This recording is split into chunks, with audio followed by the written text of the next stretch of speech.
Afran নিশোক ১ number, ২ number Shakib Khan. প্রতি ঈদে এক একটা মুভিতে এক এক ধরনের চমক দেখতে পাচ্ছি। ইচ্ছা আছে সবগুলোই দেখা এক এক করে। তো শুরু করলাম চক্কর দিয়ে। ইচ্ছা আছে সবগুলো মুভি দেখার, বাট আজকে এসেছি মেইনলি চক্কর দেখতে।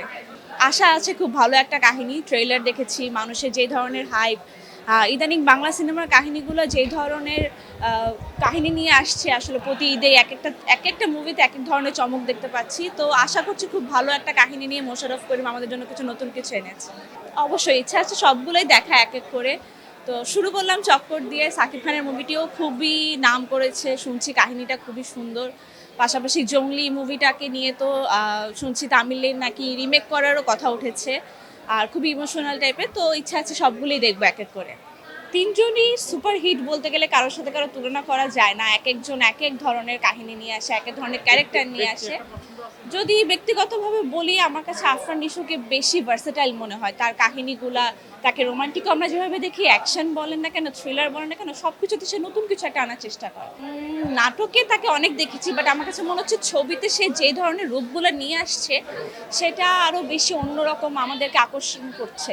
তো আমার কাছে মনে হয় যে সুরঙ্গ বনের যে ধরনের মুভিগুলো সে করছে ইদানিং, সেগুলো বেশি ভালো নাটকের চেয়ে। এক এক করে সবই দেখবো। তো শুরুটা করলাম চক্কর দিয়ে, কারণ দেখা গেল কি বাকি মুভিগুলো বেশি হাউসফুল চলছে।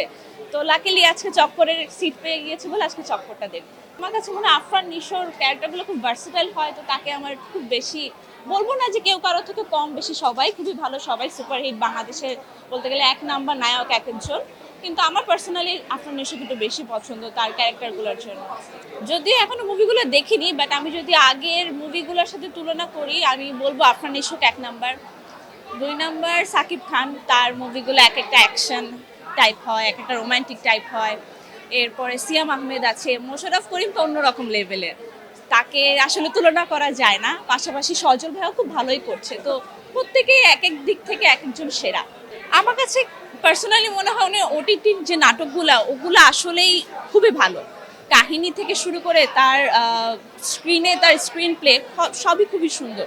তো মনে হচ্ছে ওটিটিগুলো আমাদেরকে বেশি আকর্ষণ করে, কারণ দেখা যায় ইদানিং খুব মানুষ কম আসে সিনেমা হলে মুভি দেখতে। ওটিটিগুলো মানুষের কাছে হয়তো বা বেশি অ্যাভেলেবেল থাকে, তার জন্য তারা ওটিটিটা বেশি দেখে মোশাররফ করিমের ওই জিনিসটাকে তারা বেশি ভালো বলছে। আমার কাছে থ্রিলার টাইপ বেশি ভালো লাগে, যেখানে সব ধরনেরই থাকে, কিন্তু কাহিনীটা যদি একটু অন্যরকম হয় তখন দর্শককে আরও বেশি আকর্ষণ করতে পারে। শুধু একঘেয়েমি রোমান্টিক, একঘেয়েমি অ্যাকশন না রেখে সব কিছু যদি মিক্স করা হয়, যেহেতু বাংলা সিনেমা এখন বলতে গেলে বাকি লেভেলগুলোর সাথে খুব ভালোই করছে। ঈদে প্রত্যেকটা নতুন মুভি আসছে, নতুন কাহিনী আসছে। তো আমার কাছে মনে হয় একটু সব কিছু যদি মিল রেখে করা যায় তাহলে খুবই ভালো হয়। মেহজাবিন আপু সম্পর্কে বলবো, আপুকে আমরা বেশিরভাগ সময় দেখেছি রোমান্টিকে, বাট ইদানিং আপুর কিছু থ্রিলার বা এই টাইপের কিছু কাহিনী দেখছি। তো আমার কাছে মনে হয় যদি তারা দুইজন এই টাইপের কোনো কাহিনী করে, আমার কাছে মনে খুব ভালো যাবে তাদের।